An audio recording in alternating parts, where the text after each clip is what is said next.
ሄይ ስፒሪ፣ ስላወኩሽ ግን በጣም ደስ ብሎኛል። ከካናዳ ነው የመጣሁት። ሄን ይባላል። ዩ ሃቭ ኤ ወንደርፉል ስማይል።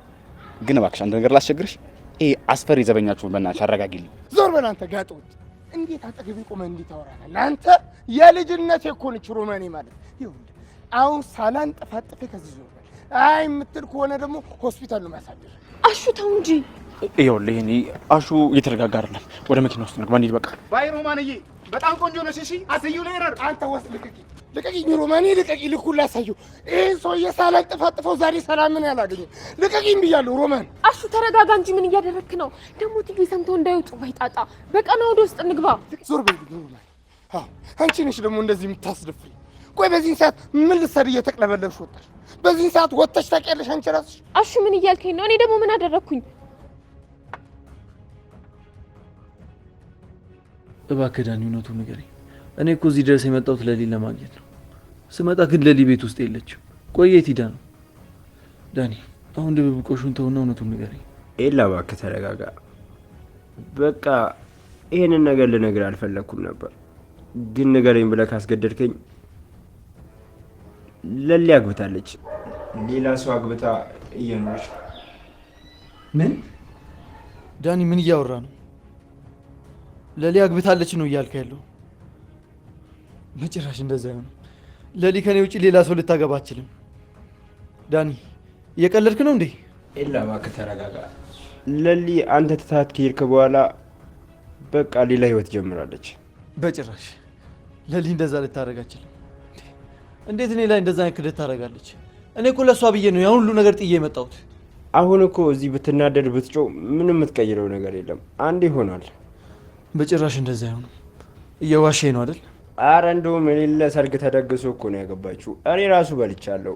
በቃ ለሊ አግብታለች። ይህንን አምነህ ተቀበል። አንተ ዝም በል። ቆይ ማምነህ ነው እንደሚመስልህ? አሁን ወሬውን ተውና ለሊ የት ነው ያለችው? እዚህ ሰፈር አይደለችም። የትም ትሁን እሷን ማግኘት ነው የምፈልገው። አሁን የት ነው ያለችው ንገረኝ። ቆይ ብታገኛትስ ምን ልታደርግ ነው? እሷ እኮ በቃ የራሷን ህይወት እየኖረች ነው። አንተም ለራስህ ብታስብ ነው የሚሻልህ። በጭራሽ እንደዛ ልታደርግ አትችልም ዳኒ። እሷ እኮ የመኖሬ ትርጉም ናት። እንዴት እንደዛ ሊሆን ይችላል? ኦሶይ እየተሰማማን እንጂ አግብታለች ብዬ ነገርኩህ አይደል? ስንቴ ልንገርህ እንዴ? በቃ እሷ የራሷን ህይወት መርጣለች። አንተም ደግሞ ጠንከር ማለት አለብህ። እኛም አጠገብን ያለ ነው። እኔ ከሌሊ ሁሉንም ነገር ሳልሰማ ከዚህ ቤት አልወጣም። መጀመሪያ ሁሉንም ነገር ከእሷ ነው መስማት የምፈልገው። ሰማ አደይ? ኤላ ዳኒ ያለው ነገር እውነት ነው?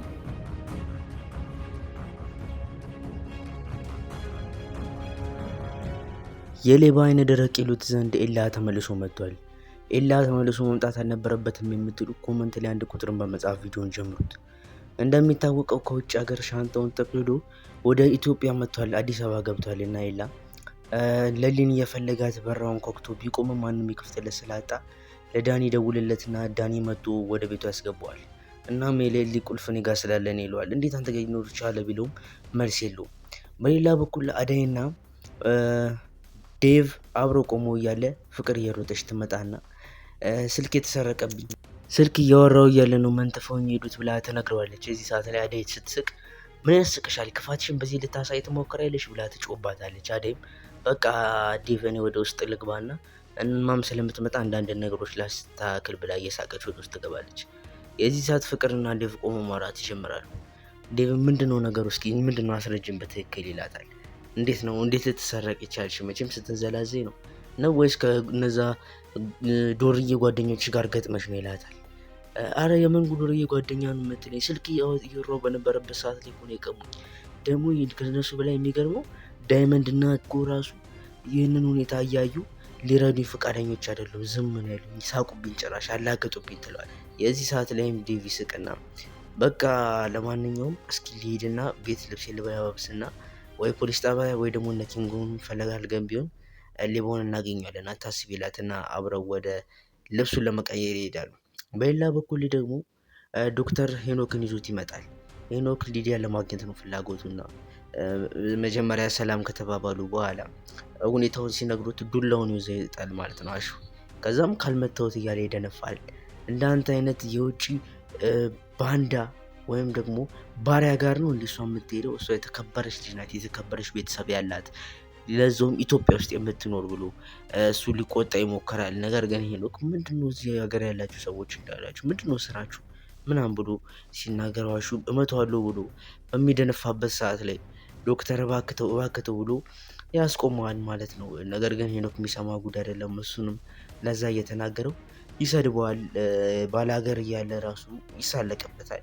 በዛ ሰዓት ላይ እንደ ድንገት ሆኖ ሮማን ትወጣለች። የዚህ ሰዓት አቤት ውበቷን አይተሃል እያለ እሷን መልከፍ ይጀምራል። የዚህ ሰዓት በቃ አሹ ሙሉ ለሙሉ ንዴቱ መቆጣጠር ይከብደዋል። ጭራሽ ብለህ በአይኔ በሮማን የተመጣብኛለህ? ከልጅነት ድረስ እኮ አብራኝ ያደገች ልጅ እኮ ናት፣ እንዴት ነው የምትናገራት ይሏል። የዚህ ሰዓት ሄኖክ እዚህ ኢትዮጵያ ያላችሁ ሙድ አይገባችሁም እንዴ? ምን ችግር አለ ባናግራት? ደግሞ እኮ ውበቷ እንዴት እንደምታምር እያለ አሁንም ሊያሽኮረመማት ሲሞክር አሹ ያዙ ይልቀቁኝ እያለ የሚያደርገውን ነገር ሁሉ ሲያሳጣውን እንመለከታለን። ዶክተርም ሄኖክን ተው እረፍ እያለ ቢያስጠነቅቀውም ሄኖክ ግን የሚሰማ አይነት ጉድማ አይደለም። አልሰማ ብሎታል። ጭራሽ አደይን ካላገናኘውህ እያለ እየደረቀ እንደሚገኝ የተመለከተን ነውና አሁንም ዶክተር ቢለው ምንም ሊሰማው አልቻለም። ዶክተር ምን አለ ባልነገርኩት ምን አለ እያለ እየጸጸተ ነው የሚገኘው። በሌላ በኩል ኤላ አሁንም ቤት ውስጥ ቁጭ ብሎ በነበረበት ሰዓት ላይ ዳኒ ሁሉንም ይነግረዋል። ሌሊ እኮ አግብታ መኖር ጀምራለች ይለዋል። የዚህ ሰዓት ላይም ኤላ ይናደድና ምን ማለት ነው? እኔ እኮ ሁሉ ነገር ጥቼ ከዛ ሀገር የመጣሁት እኮ እሷን ብዬ ነው ብሎ ብድግ ብሎ ይቆማል። ከዛ የዚህ ሰዓት ላይ ምንም ማድረግ አይቻልም። በቃ አግብታለች አግብታለች። እሷ የራሷን ህይወት እየኖረች ነው። ስለዚህ አንተም የራስን ህይወት መኖር መጀመር አለብህ። እኛ ከጎንህ ነን ይለዋል። እንዴት ማለት ነው እንደዚህ? እኔ እሷን አፈቅራለሁ ብዬ አይደል የመጣሁት? እንዴት ነው ደግሞ አንዴ ትተኝ ልታገባ የምትችለው ብሎ ኤላ በጣም በንዴት ይናገረዋል ማለት ነው። ዳኒ ምንድነው አንተ ቺክ የምትለው እንዳልሰማ ሰው በቃ አግብታለች ተባልክ አይደል እንዴ? ተዋት በቃ እሷን ለዛውም ምን የሚመስል ህይወት እየመራች እንዳለች አንተ ማታውቀው ነገር ነው ምናምን ብሎ ይመልስለታል። የዚህ ሰዓት ላይ ኤላ በጣም ይናደዳል። ይህንን ነገር ማመን አልችልም። እንዴት ነው እንደዚህ ሊሆን የሚችለው? እንዴት ለሊኔን ትለኝ ታገባለች? እንዴት ከሌላ ሰው ጋር ትጋባለች? ብሎ ተናዶ ይቀውጠዋል ማለት ነው። የዚህ ሰዓት ላይ በቃ ዳኒ ማስረዳት አቅቶ ተናዶ እያለ እንደ ድንገት ሆኖ አደይ ትገባለች ማለት ነው። አደይም ስትገባ ይገናኝና አደይ የምሰማው ነገር እውነት ነው ለሊ አግብታለች ብሎ ሲጠይቃት እሷ ተደናግጣ እያሳየን ፊልም ያበቃል። እኔም እዚህ ጋር ልሰናበታችሁ። ቻው።